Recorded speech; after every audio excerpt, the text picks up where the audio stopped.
Palavra da Verdade, devocional de 24 de outubro, a agonia do Salvador. E adiantando-se um pouco, prostrou-se em terra, e orava para que, se possível, lhe fosse poupada aquela hora. E dizia: Abba, Pai, tudo te é possível, passa de mim este cálice. Contudo, não seja o que eu quero, e sim o que tu queres. Marcos 14, 35 e 36. Em Marcos capítulo 14, temos uma vívida descrição da agonia do Salvador nas horas que antecederam seu julgamento, crucificação e morte. O evangelista nos informa que nosso Senhor foi tomado de pavor e angústia e sua alma foi cercada de uma tristeza mortal. A alma de Jesus foi dominada por um horror que o fazia tremer diante da terrível perspectiva à sua frente, trazendo perturbação. No ápice da agonia, ele orou ao Pai. Como em todas as coisas, em sua oração o Senhor é o nosso modelo perfeito. A Escritura nos diz em outro lugar que ele ofereceu com forte clamor e lágrimas orações e súplicas a quem o podia livrar da morte, e foi ouvido por causa da sua piedade. Está em Hebreus 5:7. Embora tenha suplicado para que fosse poupado, sua petição final foi: não seja o que eu quero, e sim o que tu queres. O Salvador experimentou então sua maior agonia num contexto de abandono e traição. Dos versos 34 a 41, lemos que ele se fez acompanhar de seus discípulos mais achegados e lhes pediu apoio. Contudo, nas 3 vezes em que voltou de sua oração agonizante, achou-os dormindo. Mais tarde, quando preso, sua profecia mencionada no verso 27 se cumpriu. Todos o abandonaram. E como se não bastasse, o beijo fervoroso e prolongado de Judas simularia, por um lado, extremo carinho, por outro, juntamente com a expressão mestre, daria tempo para que Jesus fosse identificado pelos seus algozes. No entanto, nem o abandono nem a traição foram as razões centrais da agonia do Salvador. Nem mesmo o sofrimento físico insano e cruel que era a morte de cruz era a tragédia mais temida. Antes foi a expectativa de beber do cálice amargo da ira do Pai, a ira santa derramada com força total contra seu próprio Filho, que implicava em separação da comunhão do Pai. Sabemos que Jesus é verdadeiro Deus e verdadeiro homem, 2 naturezas, uma só pessoa indivisível, embora as naturezas não se misturem nem se separem. Este é o mistério daquilo que se chama de união hipostática das 2 naturezas de Cristo. Segundo sua natureza divina, Cristo é um com o Pai em essência, e como tal ele não pode ser separado do Pai. Porém, segundo sua natureza humana, Jesus haveria de sofrer a pior de todas as formas de isolamento. Ele seria privado da experiência do amor do Pai por um momento, banido da comunhão abençoadora que era seu bem mais precioso. Seria isolado daquele com quem sempre tivera, desde a eternidade, uma perfeita comunhão de amor. A expectativa dessa ausência era desesperadora. É por isso que ele orava para que ele fosse poupado àquela hora. O tempo do verbo indica uma oração perseverante, o que é intensificado pelos 3 momentos de oração mencionados.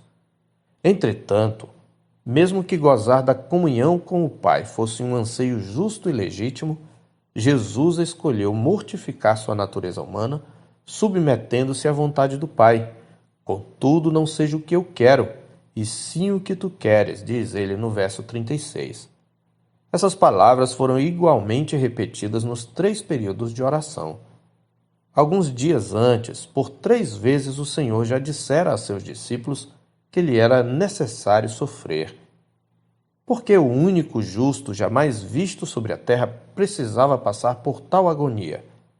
A Escritura nos ensina em Hebreus capítulo 2 que nosso Senhor precisou sofrer para que por sua morte destruísse aquele que tem o poder da morte, a saber, o diabo, e livrasse todos que, pelo pavor da morte, estavam sujeitos à escravidão por toda a vida. Versos 14 e 15.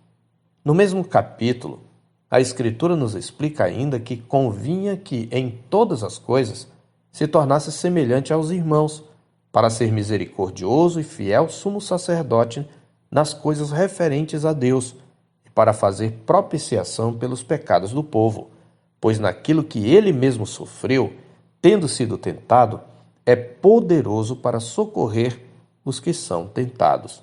Versos 17 e 18. O verbo convir é recorrente em Hebreus e indica necessidade obrigatória. Portanto, o sofrimento e a morte do Salvador eram necessários para que ele se tornasse um perfeito substituto e um perfeito sumo sacerdote, perfeito em sua misericórdia, perfeito na oferta propiciatória e perfeito para socorrer os que hoje são tentados. Sim, por mais estranho que nos pareça, a Escritura nos ensina que nosso Salvador precisou ser aperfeiçoado. No capítulo 2, verso 10 de Hebreus está escrito: porque convinha, ou seja, era necessário, que aquele por cuja causa e por quem todas as coisas existem, conduzindo muitos filhos à glória, aperfeiçoasse por meio de sofrimentos o autor da salvação deles.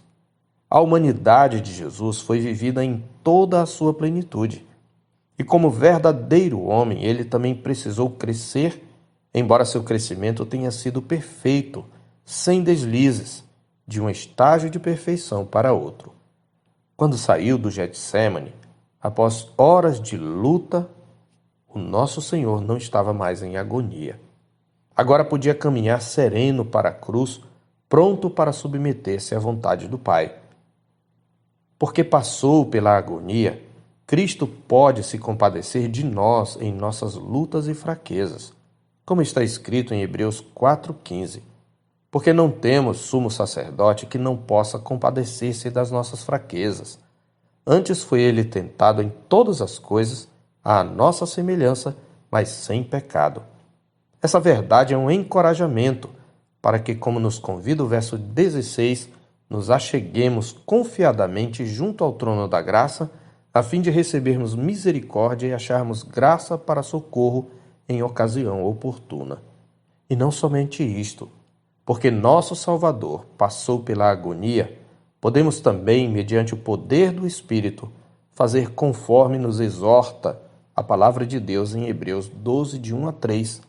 Podemos nos desembaraçar de todo o peso e do pecado que tenazmente nos assedia e correr com perseverança a carreira que nos está proposta, olhando firmemente para Ele, o autor e consumador da fé, Jesus, que em troca da alegria que lhe estava proposta, suportou a cruz, não fazendo caso da humilhação, e está assentado à destra do trono de Deus.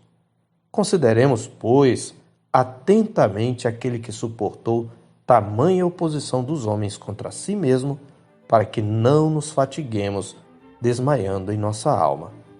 Eu sou o pastor Marcos Augusto, pastor da Terceira Igreja Presbiteriana de Boa Vista, em Roraima. Tenha um bom dia na paz do Senhor Jesus.